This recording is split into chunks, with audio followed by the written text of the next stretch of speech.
Olá, pessoal.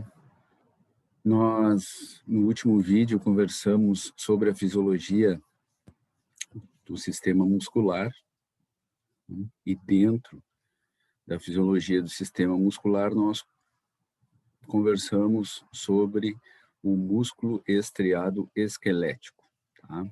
Hoje, nós vamos conversar sobre o músculo liso, tá? Eu, basicamente, vou fazer, ao falar do músculo liso, eu vou em alguns momentos, compará-lo com o músculo estriado esquelético, a gente já tem uma noção, então fica mais fácil de entender na medida em que tu compara algumas diferenças, né, com o músculo estriado esquelético e, obviamente, também vou falar do músculo liso em si, tá? Então, esta primeira figura que vocês estão vendo aí é uma figura que já diferencia o músculo liso, né, ou mostra para vocês uma ou outra diferença do músculo liso quando comparado com o músculo estriado esquelético, tá? E a primeira diferença que vocês estão vendo aqui é justamente, deixa eu pegar aqui a caneta, vocês estão vendo então o formato da fibra muscular lisa, né? Enquanto o músculo estriado esquelético é uma fibra comprida, certo? Cilíndrica, né? O músculo liso tem este formato que eles chamam de fuso, né? Este que eu botei a flechinha ali bem à esquerda é um formato de fuso, né? Um pouco de boa vontade, a gente parece, olhando assim, parece uma canoa vista de cima, né? Um caiaque visto de cima. Este é o formato difuso, tá? E no momento em que ocorre a contração da fibra à esquerda, aqui vocês estão vendo a representação da fibra muscular lisa relaxada. No momento em que ela contrai, ela assume esse formato mais circular aqui, ó, certo? Então, essa é uma diferença, digamos assim, histológica, né, quando comparado a fibra muscular lisa com a fibra muscular estriada esquelética, tá? E essa diferença, ela se dá basicamente pela distribuição dos filamentos finos e espessos, né, das actinas e das miosinas, né, na fibra. Então, são algumas diferenças. Eu não vou entrar muito em detalhes, porque isto é mais da parte histológica, tá? Mas eu vou, repito, ao longo desse vídeo, citar algumas diferenças para que vocês saibam, né? Que uma coisa é o músculo estriado esquelético e outra coisa é o músculo liso, tá? Primeira diferença, então, que aparece aí, e que eu mostrei até para que vocês vejam, né? Uma fibra muscular lisa, é justamente o formato da fibra, né? Essa é uma diferença, tá? Vamos adiante. Aqui, obviamente, vocês ao lerem vão perceber, né? Existem actinas, existem miosinas, mas elas têm, digamos assim, uma disposição diferente ao longo da fibra. E no caso das miosinas, elas também estão particularmente pequenas diferenças quando a gente compara com as miosinas lá da fibra estriada esquelética, tá? Vamos adiante. Bom, outra coisa é uma diferença, e vocês já sabem, eu apenas vou mostrar essa figura que vocês já viram, né? Para lembrá-los de que agora nós estamos falando sobre músculo liso, certo? No vídeo anterior, nos 2 ou 3 vídeos anteriores, nós estávamos falando de músculo estriado esquelético, certo? E isto implica também na diferença da sua relação com o sistema nervoso, certo? enquanto nós falávamos sobre músculo estriado esquelético, nós estávamos falando do neurônio motor somático, certo?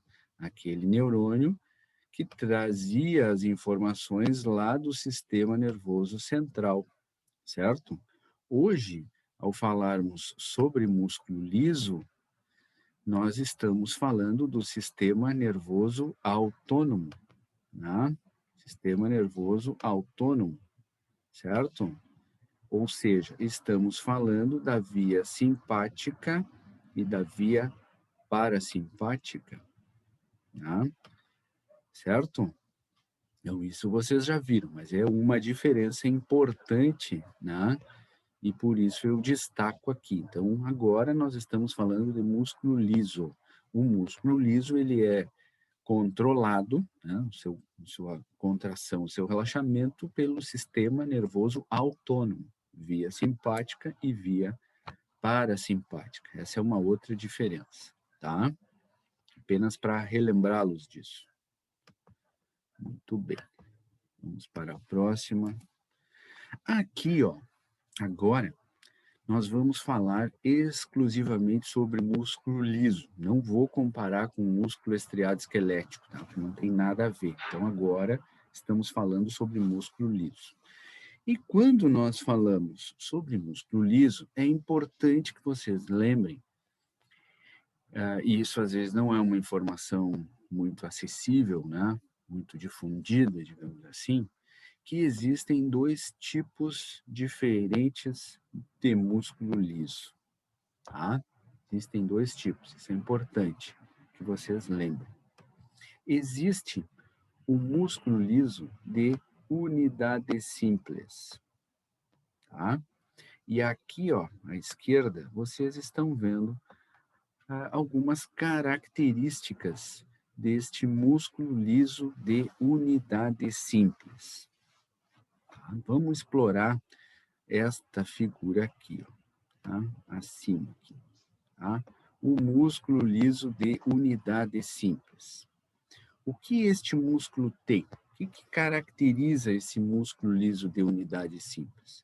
Vocês estão vendo aqui desenhadas, representadas, as fibras musculares lisas, tá? E vocês percebem que estas fibras musculares lisas, elas estão conectadas entre si. Então, vocês estão vendo aqui, ó, conexões, né? Vocês estão vendo porções que conectam uma fibra muscular lisa a outra. Está representando aqui que qualquer estímulo que chegar nesta fibra poderá se espalhar pelas demais através destas junções, destas comunicações que existem entre as fibras musculares lisas deste tipo aqui, de unidade simples, tá? Então, eu não vou passar em todas as fibras, mas vocês já conseguem ver que elas estão conectadas entre si. E ao estarem conectadas entre si, elas passam a ideia de serem uma única coisa, uma única unidade, certo? Porque no momento em que uma destas fibras receber o neurotransmissor, certo?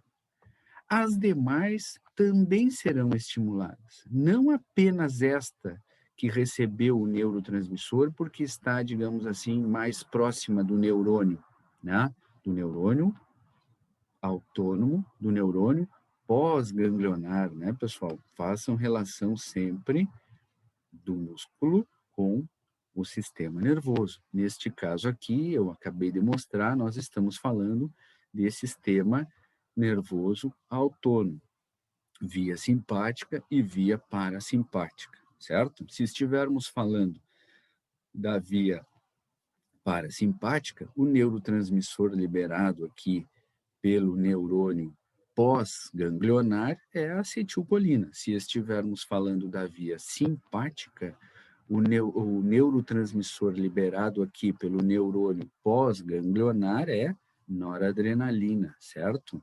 Tá bem? Então, não esqueçam disso. Mas O fato, então, é que o neurotransmissor, seja acetilcolina, seja noradrenalina, ao se ligar aos seus receptores, vai abrir canais para íon cálcio, e este cálcio vai entrar nesta fibra e vai se espalhar pelas demais fibras, porque há uma conexão entre estas fibras musculares lisas, certo? E estas conexões, estas ligações entre as fibras musculares lisas, né, ela é possibilitada por uma estrutura, por pontes proteicas. Então, estas conexões que vocês estão vendo aqui, ó, entre uma fibra muscular lisa e outra, ela é uma conexão formada por proteínas. Então, algumas proteínas formam pontes proteicas. O que são essas pontes proteicas? São justamente as conexões entre as fibras musculares lisas, que nós chamamos estas pontes proteicas, estas conexões, de junções comunicantes. Ou ainda, um termo muito usado é o termo em inglês, que seria o termo gap junctions, né? Uma tradução literal seriam estas junções comunicantes. Então, essas junções comunicantes, como bem mostra ali, são pontes proteicas, são conexões entre as fibras musculares lisas formadas por proteínas. Estas são as junções comunicantes ou gap junctions, certo? Muito bem. Então, repito, isso dá a ideia de ser uma unidade simples, uma única unidade. Esse simples aqui não é de ser simplório, não é de ser muito simples, é de ser simples uma só, tá? Muito bem. Este tipo de músculo liso, o músculo liso de unidade simples, é o músculo que predomina no nosso organismo. A maior parte da nossa musculatura lisa é deste tipo aí, de unidade simples. Tá? Tanto é verdade que este músculo liso de unidade simples também pode ser chamado de músculo liso visceral, ou seja, né, é o músculo existente na parede dos órgãos. Grande parte dos nossos órgãos tem musculatura lisa e é de unidade simples. Por exemplo, intestino delgado, né? No trato gastrointestinal, nós temos musculatura lisa na parede do esôfago, do estômago, do intestino delgado, intestino grosso, evidentemente, e é deste tipo aí, de unidade simples, tá? Do ponto de vista de contração, pessoal, este tipo de músculo liso aí, de unidade simples, né, possibilita com que um maior número de fibras musculares lisas contraiam ao mesmo tempo. Ou seja, porções maiores do órgão contraem ao mesmo tempo, tá, do que quando a gente compara com o outro tipo de músculo liso. Tá? Então, chamo a atenção de vocês que este tipo de músculo liso, ou seja, de unidade simples, está presente na parede da maior parte dos nossos órgãos, por exemplo, trato gastrointestinal, e também na parede dos vasos sanguíneos. Vocês já sabem, tá, que, com exceção dos capilares sanguíneos, todos os demais vasos sanguíneos têm músculo liso na sua parede, e é este tipo aí de músculo liso que se encontra na parede das artérias, das arteriolas, das vênulas e das veias. É o músculo liso de unidade simples. Isto possibilita com que uma maior quantidade de fibras lisas contraiam ao mesmo tempo, tá? Muito bem. Eu vou passar a próxima figura, que só o que muda é o que está escrito ali na parte esquerda, tá? A figura em si na direita é a mesma, só estou explicando para que vocês não se confundam, tá? Vamos lá. Vou fechar aqui. Deixa eu ver. Bom, eu acabei de ficar sem bateria no meu celular, perdi a noção de tempo agora, mas vamos lá. Então, aqui, ó, vocês estão vendo algumas características do segundo tipo de músculo liso que nós possuímos, e é o músculo liso multiunitário. Este multiunitário dá a ideia de muitas unidades, certo? Em contraste, contrastando com o que nós vimos anteriormente, que é de unidade simples, que dá a ideia de um todo, de uma única unidade, tá? Então, este músculo liso multiunitário, certo? Ele é encontrado basicamente em alguns tipos de músculo, ou em alguns dos músculos presentes, né, no nosso globo ocular, especificamente ali naquelas porções, né, descritas ali, na íris e no corpo ciliar do olho, existe músculo liso e músculo liso multiunitário, tá? E também no miométrio, ou seja, no músculo da parede do útero, né? A musculatura uterina, ela é multiunitária, exceto naquele período próximo ao parto em que há uma transformação da parede uterina e ela passa a ser de unidade simples, porque a unidade simples contrai em porções maiores ao mesmo tempo, certo? E no momento do parto, o que o útero precisa é contrair como um todo para auxiliar na expulsão do feto. Tranquilo? Após o parto, passado algumas semanas, o músculo da parede uterina, ou seja, o miométrio, volta a ser multiunitário, até o próximo parto, obviamente, se ocorrer uma próxima gestação, certo? Então, dito isto, eu chamo a atenção de vocês, ó, e vocês conseguem ver facilmente que aqui, ó, eu vou circular uma fibra e vocês obviamente vão enxergar com facilidade. Esta fibra aqui, ó, ela não está conectada a nenhuma outra fibra lisa que vocês estão vendo.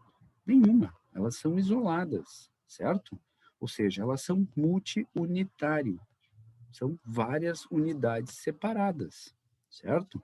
Isto implica no fato de que cada fibra do músculo liso multiunitário terá que receber neurotransmissores para poderem contrair. Tá? Aquelas fibras que não receberem neurotransmissores, naquele momento, não irão contrair, certo? Tá bem? E, obviamente, isso faz com que o neurônio pós-ganglionar, tanto simpático quanto parasimpático, né, os neurônios, eles estão, digamos assim, distribuídos de forma diferente. Eles se distribuem entre as fibras musculares, certo? Isto é diferente do músculo liso de unidade simples, em que se tem o neurônio ali, ó, né? Pós-ganglionar, e este neurônio ele não está obrigatoriamente em contato com todas as fibras musculares lisas. Por quê? Porque estas fibras, elas se conectam entre si. Basta liberar um neurotransmissor aqui nesta fibra, né? Basta o neurotransmissor se ligar nesta fibra para que se abram canais de cálcio e o cálcio pode chegar até a última fibra lá. Porque, repito, né? Pela quarta vez, as fibras estão conectadas entre si, tá? Então, a grande diferença entre o músculo liso de unidade simples e o músculo liso multiunitário é que o de unidade simples, ele contrai em porções maiores ao mesmo tempo. Um maior número de fibras musculares lisas contraem ao mesmo tempo. A segunda diferença é que é muito mais comum nós encontrarmos musculatura de unidade simples no nosso corpo, como vocês podem ver aí, né? As exceções são globo ocular, alguns músculos do globo ocular são multiunitários, e também a parede, A musculatura da parede uterina é multiunitária, exceto naquele período periparto, digamos assim, né? Próximo ao parto, tá? Muito bem. Então, isso não é uma informação, digamos assim, muito difundida, né? Mas é importante que vocês saibam que existem esses dois tipos de musculatura lisa, tá? Muito bem. Vamos ver o que temos aqui agora. Bom, esta figura, pessoal, eu vou passar rapidamente, vocês podem ler aqui, eu não vou ficar repetindo, mas são características do músculo liso. Músculo liso, não importa multiunitário ou de unidade simples, tá? São características para ambos os tipos de músculo liso, digamos assim, e servem como comparação com o músculo estriado esquelético, tá? Chamo a atenção de vocês que no músculo liso não há a presença de troponina, não existe troponina no músculo liso. No músculo estriado esquelético existe troponina, e é na troponina que o íon cálcio vai se ligar para deslocar a tropomiosina e possibilitar com que as pontes cruzadas fiquem fortes, ou seja, que a actina e miosina se encostem, ocorrendo então o processo de contração, certo? Muito bem. Então, vou passar para a próxima figura. Aqueles que vão copiar já podem congelar, né? Copiar e depois dar uma pesquisada mais a fundo. Bom, aqui, ó, só chamar a atenção de vocês, porque aparece ali no slide anterior, né? Vou mostrar para vocês o que são essas cavéolas. Estas cavéolas não existem no músculo estriado esquelético. Aqui vocês estão vendo representados duas fibras musculares lisas. Como é que eu sei? Porque aqui tem o sarcolema de uma e aqui o sarcolema da outra fibra muscular lisa, certo? O que é o sarcolema? Já disse para vocês, é a membrana plasmática quando se trata de fibra muscular. A gente usa esse termo sarcolema. E aqui, ó, vocês estão vendo pequenas, é só acompanhar aqui essa fibra, o sarcolema desta fibra, vocês vão perceber aqui pequenas invaginações aqui, ó, deste sarcolema, tá? Ou do sarcolema desta fibra muscular. Está bem claro que vocês estão vendo estas invaginações. Nesta aqui também aparece, ó, nesta outra fibra aqui também aparece, tá? Muito bem. Então, estas invaginações que vocês estão vendo aí são chamadas de cavéolas. E qual é o objetivo? Qual é a função das cavéolas?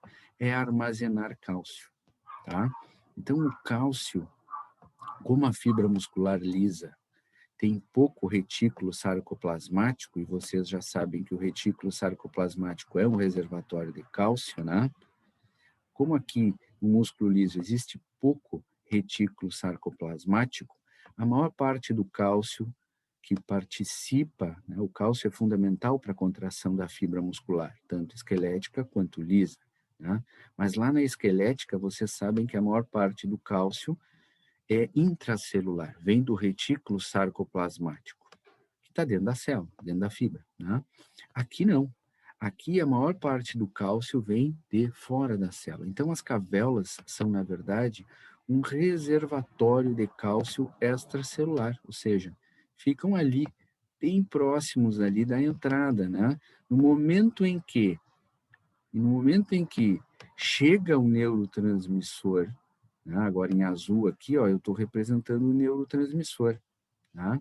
No momento em que é liberado o neurotransmissor e o neurotransmissor se liga aos seus receptores, o que acontece no sarcolema? Se abrem canais para íon cálcio.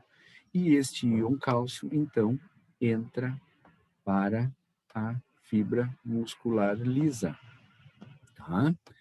Repito, e este cálcio estava armazenado ali nas cavéolas, tá bem?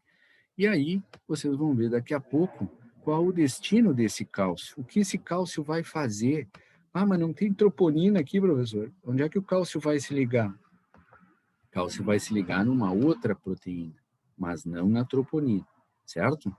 Então, estas são as cavéolas que vocês viram na figura anterior. Vamos ver agora o cálcio dentro da fibra. Na próxima figura, vocês vão ver já o processo de contração da musculatura lisa. Deixa eu passar aqui. Então, aqui, ó, esta figura mostra para vocês, representa para vocês dois momentos da fibra muscular lisa. Representa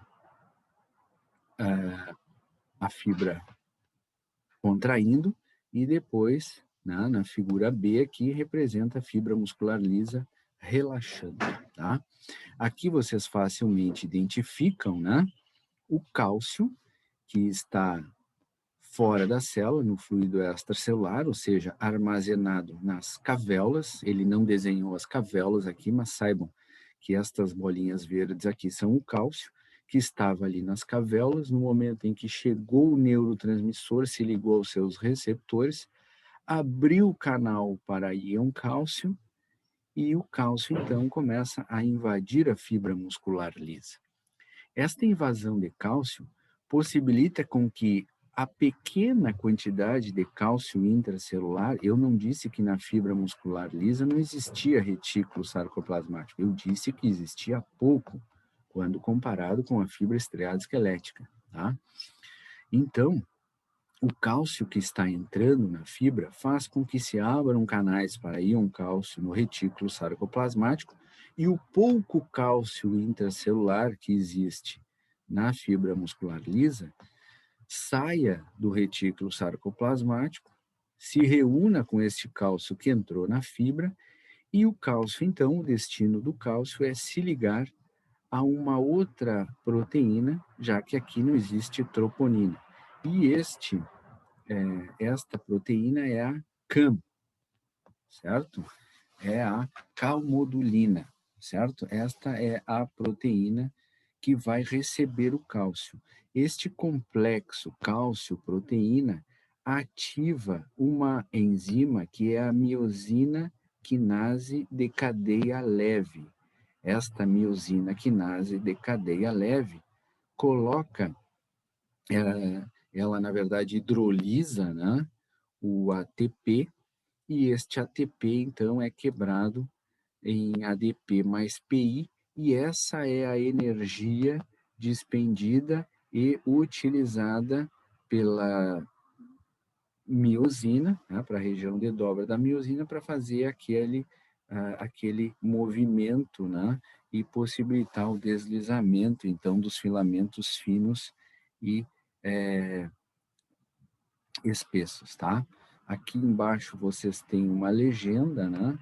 Uma pequena legenda, mostra aqui a calmodulina, que é aquela CAM, o fósforo inorgânico PI, vocês já conhecem da bioquímica, e aqui mostra também aquela enzima ali, que fosforila a cabeça da miosina, né? Que se chama miosina quinase, ou sinase, é a mesma coisa, tá? De cadeia leve. E lembro para vocês que a quinase, né? Toda vez que vocês ouvirem falar em enzima quinase, existem várias quinases no nosso organismo, a quinase ou sinase, ela sempre fosforila alguma coisa. Ou seja, ela coloca, né, fósforo em alguma coisa. O que é o fósforo? O que é o ATP? Adenosina trifosfato. Tá? Então, ela coloca o fosfato, perdão, ela fosforila alguma coisa, ela coloca o fosfato em alguma coisa, né? Em algum local. Neste caso aqui, na cabeça da miosina. Tá?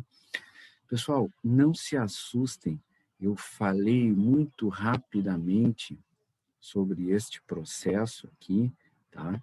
Mas eu não quero eu quero que vocês saibam, por exemplo, que o cálcio é fundamental no processo de contração muscular, tanto da fibra estriada esquelética quanto da fibra lisa, tá? É interessante que vocês saibam que o cálcio na estriada esquelética, a maior parte do cálcio está dentro da fibra, é intracelular. Na fibra lisa, é extracelular, tá? Eu não quero que vocês decorem todo, se quiserem, ótimo, né? Mas que vocês tenham, eu quero que vocês tenham uma noção do processo de contração muscular e que este processo é diferente na estriada e na lisa, tá? Então, eu rapidamente mostrei para vocês aqui, até porque eu, sinceramente, perdi a noção de tempo, né? Acho que a gente já está mais ou menos no nosso tempo programado, mas eu queria que vocês vissem e chamei atenção para algumas diferenças. Não se preocupem, tá?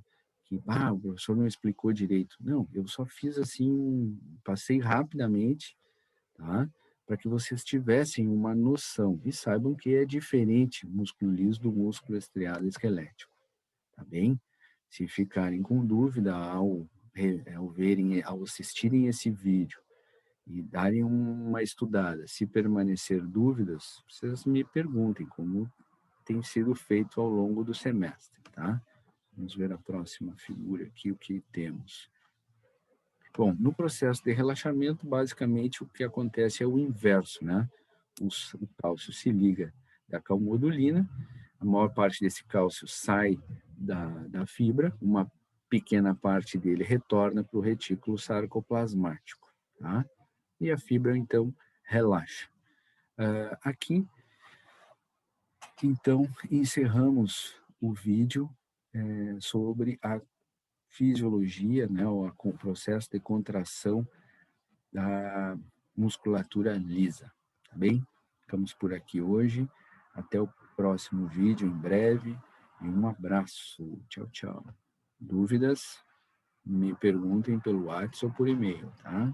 Tchau, tchau.